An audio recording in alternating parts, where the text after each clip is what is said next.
Assalamualaikum warahmatullahi wabarakatuh.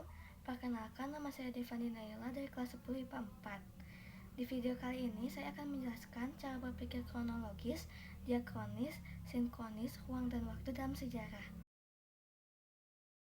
Secara umum, sejarah adalah suatu ilmu pengetahuan yang mempelajari tentang kejadian atau peristiwa yang pernah terjadi pada masa lalu atau pada masa lampau pada kehidupan umat manusia.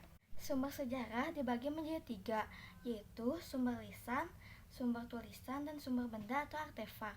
Sumber lisan diperoleh dari penuturan orang yang terlibat atau saksi sejarah yang menyaksikan sejarah secara langsung. Kedua, ada sumber tulisan. Sumber tulisan ini adalah keterangan tentang suatu peristiwa atau kejadian pada masa lalu yang disampaikan lagi dalam bentuk tulisan. Dan yang ketiga adalah sumber benda atau artefak. Sumber benda atau artefak ini berasal dari benda-benda kebudayaan pada zaman dahulu seperti zaman praaksara.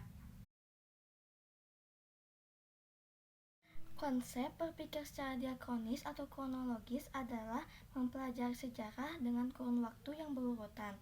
Sejarah dapat dipastikan bersifat diakronis bila bahasannya memanjang. Sejarah akan membicarakan tentang suatu peristiwa atau kejadian pada masa lalu secara kronologis dari waktu A sampai waktu B secara berurutan dalam ruang pembahasan yang terbatas. Sedangkan konsep berpikir secara sinkronis artinya melebar dalam ruang, serta mementingkan struktur dalam suatu kejadian peristiwa. Konsep berpikir secara sinkronis juga memberi gambaran sejarah secara lebih luas. Konsep ini membuat kita mengetahui hal-hal detail yang terjadi dalam suatu kejadian peristiwa dan tidak hanya mengetahui secara kronologis saja. Perbedaan dari dua konsep ini terletak pada sifat masing-masing cara berpikirnya. Diakronis menceritakan sejarah secara kronologis, sedangkan sinkronis mengkaji suatu peristiwa sejarah secara lebih lengkap dan mendalam. Konsep ruang adalah konsep yang meliputi aspek lingkungan, lokasi, dan tempat di mana suatu kejadian peristiwa sejarah itu terjadi. Konsep ini dapat membandingkan suatu peristiwa satu dengan peristiwa lainnya di lokasi yang berbeda. Konsep waktu dalam sejarah sangat diperlukan sebagai pengelompokan berdasarkan waktu atau periodisasi suatu sejarah berlangsung dan urutan terjadinya suatu sejarah. Konsep ini sangat penting untuk menghindari ada tumpang tindih antara peristiwa satu dengan peristiwa lainnya.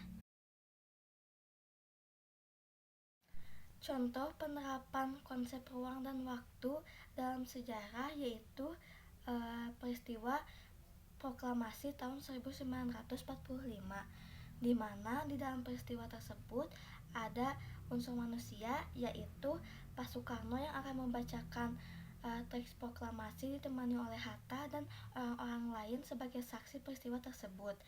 Yang kedua adalah unsur tempat, yaitu di halaman depan rumah Pak Soekarno, Jalan Pegangsaan Timur nomor 56 Jakarta.